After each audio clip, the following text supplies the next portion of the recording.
السلام عليكم. النهارده احنا معانا مراجعه لسماعه من اشهر السماعات الموجوده حاليا في السوق المصري، واللي ناس كتير جدا سالوني عليها، وهي الانكر R50R. السماعه دي بعد ما نزلت تحت حاجز ال 1000 جنيه وناس كتير جدا بقوا بيسالوا عنها، وبتيجي اسئله كتير زي هل السماعه دي مثلا بتقدم قيمه مقابل السعر ولا لا، وكمان بيبداوا يقارنوها بسماعات تانية في نفس الفئه السعريه بتاعتها. فتعالوا بقى مع بعض النهارده نتكلم شويه عن السماعه دي ونقول كل التفاصيل بتاعتها، وكمان لو عاوزين عرفوني في الكومنتات نعمل مقارنه بين السماعه دي وبين سماعه الاورايمو فري بادز 3 سي. فيلا بقى انزل اعمل سبسكرايب ولايك ويلا عشان ما نضيعش وقت الفيديو.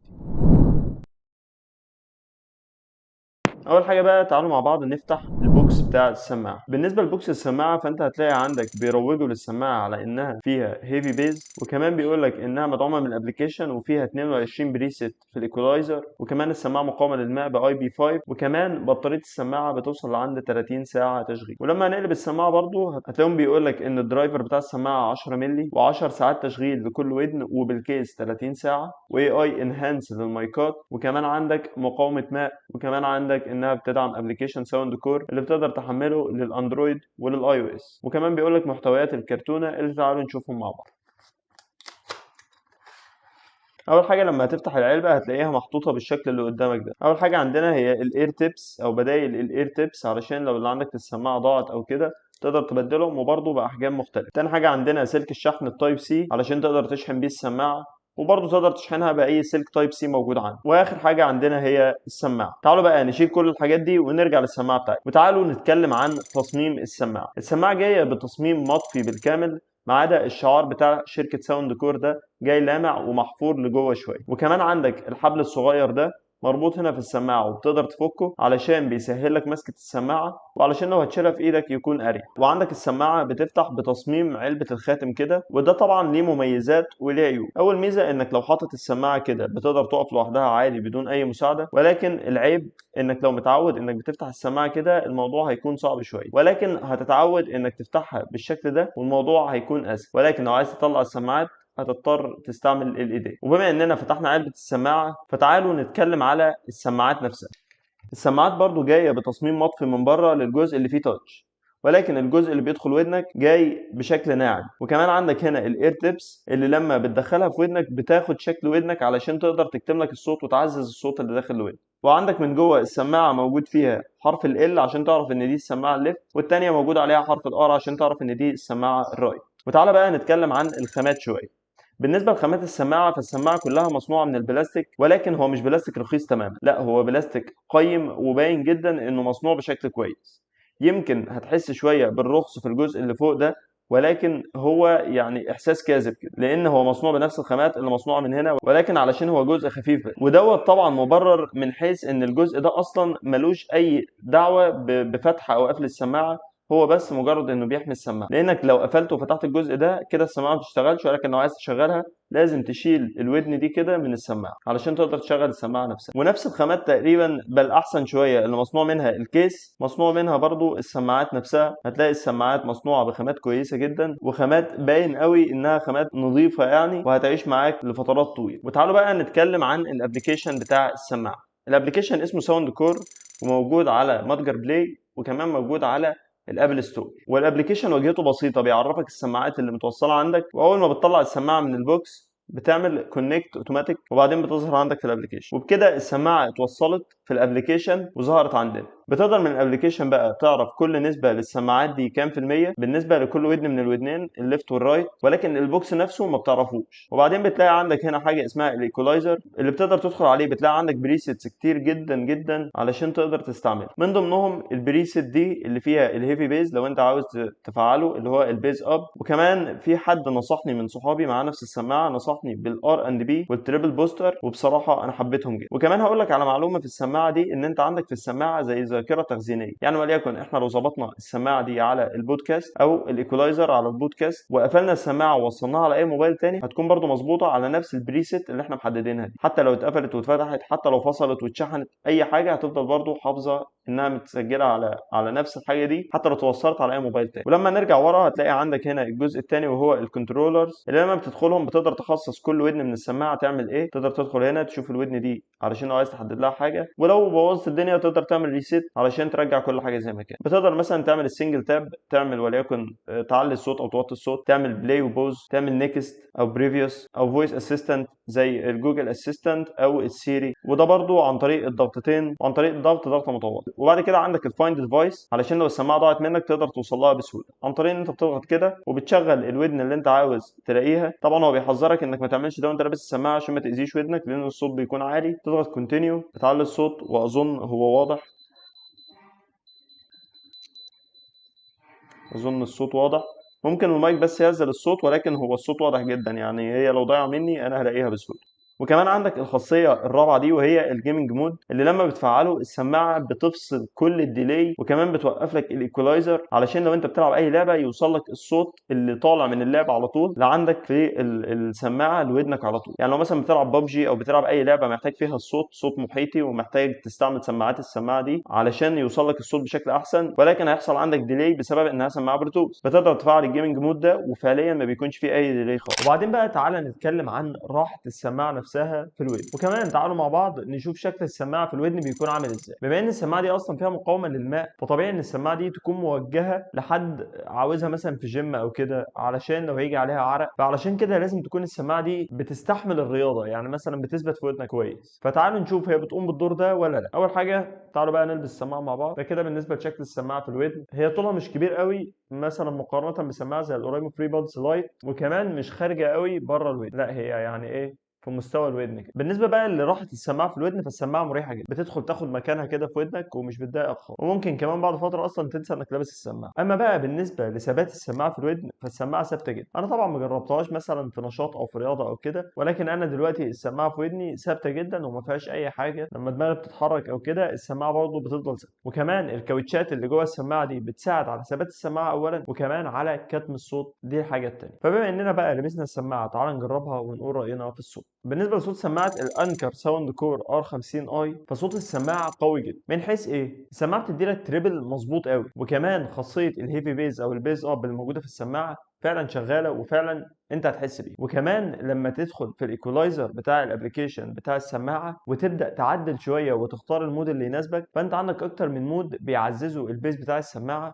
بتلاقي البيز كده بيخبط في ودنك وبيكون فعلا تجربته مميز. صوت السماعه عالي، وكمان عالي زياده لدرجه انك انت ممكن كمان تقلل الصوت شويه درجه او درجتين علشان يكون الصوت تمام في ودنك، لان لو عليت الصوت على الاخر فعلا الصوت بيكون شبه مزعج شويه، ولكن الصوت واضح وانت سامع كل الطبقات بكل سهوله في السماعه دي. ولكن زي ما قلت لك لازم تقلل درجتين على الاقل من الصوت. تمام، اظن انت كده فهمت تجربه صوت السماعه. صوت السماعه ممتاز جدا، ولو استعملت اي بريسيت من البريسيتس الموجوده هتكون قريبه للتجربه بتاعتك وهتريحك جدا. وبصراحه المودين اللي انا قلت لكم عليهم دول اكتر مودين عجبوني في كل المودات بتاعه السماعه، على عكس مثلا مود زي البودكاست. لو انا فعلا بسمع بودكاست بيكون كويس جدا، بتلاقيه محسسك ان انت بتسمع صوت بني ادم طبيعي قاعد معاك كده في الاوضه من غير بيز ومن غير تريبل ومن غير حاجه، بتلاقي الصوت ناعم كده وبسيط خالص داخل الودن. وحلو جدا اصلا انهم حاطين لك اكتر من بريسيت، تقريبا 22 بريسيت على ما اتذكر. ده حلو جدا لان مش اغلب الناس بتعرف تتعامل كويس مع الايكولايزر. يعني لو عندك الايكولايزر مانوال او كده هتكون ميزه كويسه، ولكن انا عن نفسي ما بعرفش اتعامل معاها بشكل صح يعني. ولكن انت عندك هنا 22 بريسيت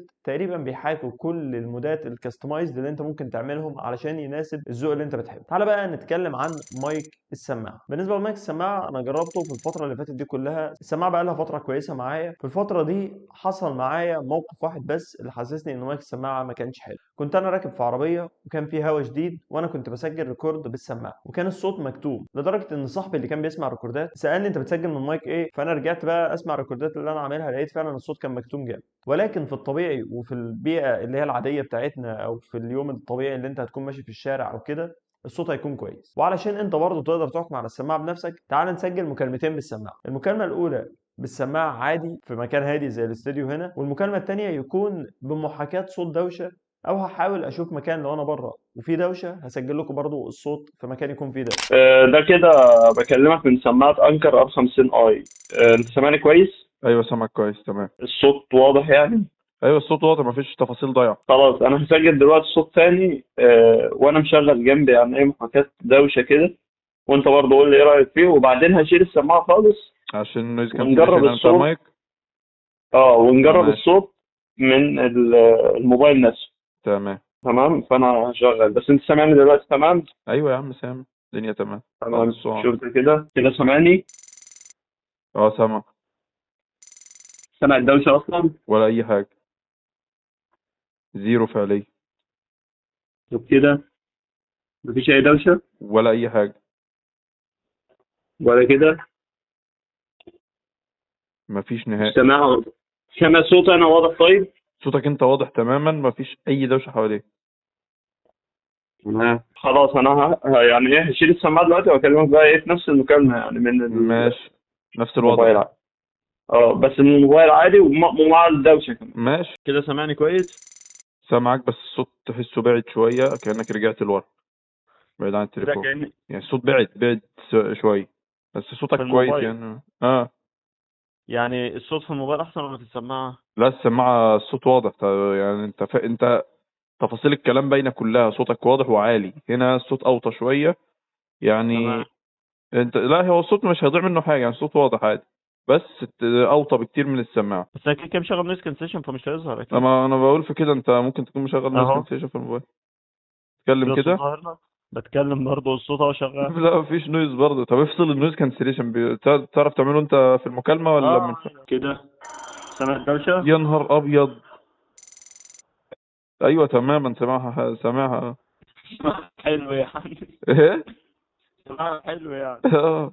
تمام، اظن انت كده بقى سمعت تجربه المايك، انت بنفسك تقدر تحكم عليها وتقدر تشوف الصوت ده مناسب ليك ولا لا. على الرغم ان انا كده كده ما بحبش مايك السماعات وما بعملش اي مكالمات من السماعات، ولكن جايز يكون انت بتعمل ده. بعد كده بقى تعالوا نتكلم عن تجربه بطاريه السماعه. السماعه دي زي ما مكتوب على العلبه بتاعتها بالظبط، تقريبا هتقضيك 30 ساعه. 30 ساعه دي يعني يوم وشويه، فانت طبيعي مش هتفضل تستعمل السماعه يوم وشويه. انت ممكن تستعملها ساعتين ثلاثه في اليوم، بس السماعه هتقعد معاك فترات كبيره، تقريبا مثلا بال10 ايام، بالاسبوعين، حاجه زي كده. انا من يوم ما جبت السماعه دي تقريبا عدى عليها شهر، طلعتها من العلبه، استعملتها بالشحن اللي فيها، ما شحنتهاش خالص لفتره، وبعدين فصلت، فاضطريت ان انا اشحنها. فعند النهارده ما شحنتش السماعه تاني خالص، يعني تقريبا بقالها فوق الاسبوعين وبرضه ما اتشحنتش، والسماعه شغاله وزي الفل. على الرغم ان انا بستعملها في العاب، بستعملها في مونتاج، بستعملها برضه وانا في المواصلات بره البيت او كده، وعلى الرغم من كده برضه السماعه مكفيه استخدامي جدا، وقعدت معايا فتره تقريبا تزيد عن اسبوعين من غير ما اشحنها خالص. وفي مره كنت بستعمل السماعه نفسها مش بالبوكس يعني، وهي في ودني، فضلت تقريبا في ودني في حدود الساعتين، وبعدين قلت ابص في الابلكيشن اشوف السماعه وصلت كام. لقيت السماعه تقريبا قلت 15% من الشحن بتاع السماعه نفسها. فهي بالفعل السماعه لو قعدت معاك كسماعه هتقعد 10 ساعات استعمال متواصل، ولو حطيتها في البوكس علشان تشحنها السماعه هتتشحن وهتقضيك لمده 30 ساعه. فتوتال وقت البطاريه بتاع السماعه هيقضيك لمده 30 ساعه. وبالنسبه بقى للشحن، فالسماعه بتتشحن طبعا من مدخل لابتوب، من مدخل ريسيفر، او من اي حاجه بتطلع فولت قليل، واول ما بتوصلها بالشاحن بتبدا تنور نور اخضر كده وتطفي، ولعند ما تتشحن 100% بتبدا تنور نور اخضر مستمر، وبس كده بتكون السماعه اتشحن. وتقريبا بتاخد وقت شحن ساعة إلا تلت بالظبط، وبتكون السماعة وصلت من صفر لعند 100%. بعد كده بقى تعالى نتكلم، هل السماعة دي قيمة مقابل السعر ولا لا؟ أول حاجة تعالى نعرف أولا سعر السماعة دي كام. سعر السماعة دي على أمازون بيتراوح ما بين 750 ل 850، على حسب طبعا البائع، وعلى حسب برضه هي عليها خصومات او لا. السماعه دي مقارنه بسعرها ممتازه. صوت السماعه فعلا انا كنت منبهر جدا لما كنت بجربه، على الرغم من اني جربت سماعات كتير في الفتره الاخيره، ولكن صوت السماعه فعلا كان مميز. بطاريه السماعه بتقعد معايا بتقضيني الوقت اللي انا محتاجه كله. مايك السماعه يعتمد عليه جدا مقارنه بسعر السماعه، عندك ابلكيشن فيه بريسيتس كتير، وكمان خامات السماعه ممتازه جدا، مقاومه ماء، ثبات من السماعه، شكل السماعه شيك وصغير كده في ودنك. فهل السماعه دي قيمه مقابل السعر؟